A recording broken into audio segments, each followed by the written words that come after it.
அதனால 10ஆம் வகுப்பு படிக்கும் மாணவர்கள் நேரத்தை வீணடிக்காம நல்லா படிச்சு நல்லா மதிப்பெண் வாங்குங்க. ஐயோ ஐயோ ஐயோ, வெகுமதியாமே வெகுமதியாமே, எனக்கு இல்ல தமிழும் வர மாட்டேங்குது, மேக்ஸும் புரிய மாட்டேங்குது, ஏதோ படிச்சா மண்டையில ஏற மாட்டேங்குதே. போச்சே.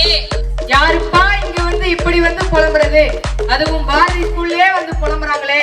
உனக்கு என்னதான்ப்பா வேணும் சொல், என்னால தீர்த்து வைக்க முடியுதான்னு பாக்குறேன். ஐயோ, சினிமாக்காரெல்லாம் என்ன வந்து கேள்வி கேட்கிற மாதிரி ஆயிடுச்சு. சிவபெருமானே என்னை காப்பாத்து, நானே குழப்பத்துல இருக்கேன். யாரோ வந்து என்ன கேள்வி கேட்கிறாங்களே. சிவபெருமானே என்னை காப்பாத்து. வாயா நல்லா பாரியா, சிவன் மாதிரி தெரியல. தெரியல பார்த்தா சிவன் மாதிரியே தெரியல. யோ சக்திமான் சிவன்யா, என்ன நம்பியா?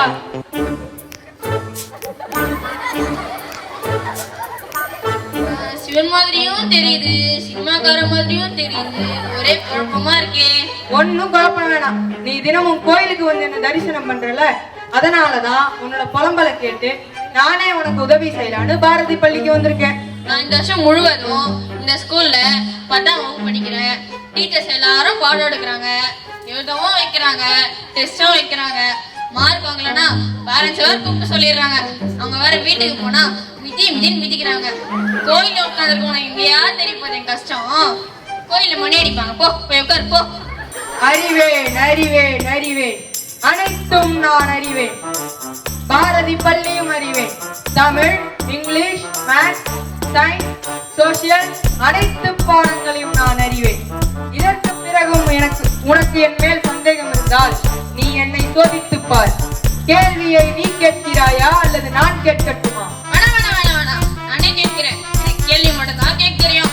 பதில் தெரிஞ்சா நான் ஏன் உங்ககிட்ட தான் போறேன். நானே தலைக்கு மதியம் வாங்கிப்பேனே.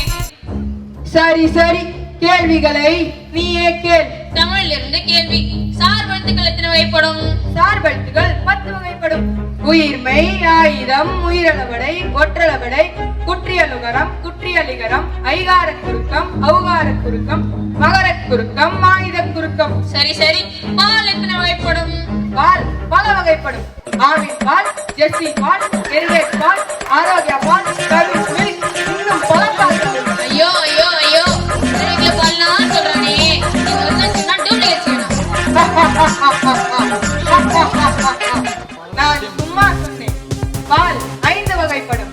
ஆண் பால், பெண் பால், மலர் பால், ஒன்றன் பால், பலவின் பால். சரி, இப்போது ஆங்கிலத்திலிருந்து கேள்வி. டென்ஸ் எத்தனை வகைப்படும்? சிவபெருமானே டென்ஷன் பண்ணா பதில் சொல்லு. சரி, டென்ஸ் 12 வகைப்படும். Simple present, simple past, simple future, present continuous, past continuous, future continuous, present perfect, past perfect, future perfect, present perfect continuous, past perfect continuous, future perfect continuous. சரி, கணக்கில் இருந்து கேள்வி. கேளும் கேட்டு பாரும். கணக்கில் இருந்து ஒரு ஃபார்முலா கேட்கிறேன். a - b ஹோல் ஸ்கொயர்னா என்ன?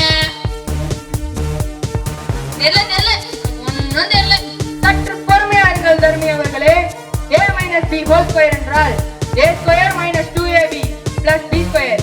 சரிதானே என்னுடைய பதில்? சரி, நீ சொல்ற பதில்லாம் கரெக்ட் தான். நீ ஒரு லட்சம் தான் ஒத்துக்கிறேன். இன்னும் நீ கேள்விகளை கேட்க போகிறாயா? போதும், இதுவே போதும். இப்பொழுது சொல், நான் உனக்கு என்ன செய்ய வேண்டும் என்று. நீதான் சிவபெருமானாச்சே, சாமியாச்சே, பேசாம எனக்கு பதிலா நீயே போயிட்டு பரீட்சை எழுதிரு, வெகுமதியும் கிடைச்சிடும். என்னையே தவறு செய்ய சொல்கிறாயா? மக்களுக்கு நான் நல்லது செய்யவே இருக்கிறேன். உனக்கு புரியாத அனைத்து பாடங்களையும் நானே உனக்கு சொல்லிக் கொடுத்து படிக்க வைக்கிறேன். வெகுமதியை பெற உதவியாக இருக்கிறேன். என்ன சொன்ன? நீ சொல்லிக்கிற போறியா? வேண்டாம்ப்பா, வேணாம். எங்க டீச்சர்ஸ் கிட்ட எங்க ஃப்ரெண்ட்ஸ் கூட படிச்சு உதவாங்கனாலும் பரவாயில்ல, பாரதி ஸ்கூல்லே படிச்சு. நல்லது, அப்படியே ஆகட்டும். நான் உன்னை ஆசீர்வாதம் செய்கிறேன். இந்த வருடம் பாரதி பள்ளியில் 10ஆம் வகுப்பு படிக்கும் மாணவர்கள் அதிக மதிப்பெண் பெற்று மாநில அளவில் தேர்ச்சி பெற என்னுடைய மனமார்ந்த ஆசீர்வாதங்கள்.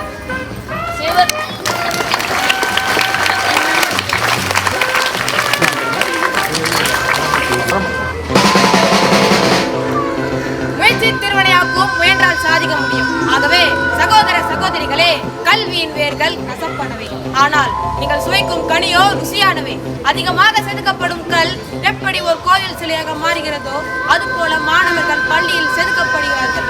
உங்களை செதுக்கும் ஒவ்வொரு ஆசிரியர்களுக்கும் நீங்கள் மரியாதை செலுத்தி படிப்பு மட்டுமல்லாமல் பள்ளியில் வழங்கப்படும் அனைத்து வாய்ப்புகளையும் நீங்கள் பயன்படுத்திக் கொண்டு மிகச் சிறந்த சாதனையாளர்களாக உருவாக வேண்டும் என்று கேட்டுக்கொண்டு இவ்வளவு நேரம் எங்கள் நாடகத்தை கண்டு கிடைத்த உங்களுக்கு என் மனமான நன்றியை கூறி விடைபெறுகிறோம்.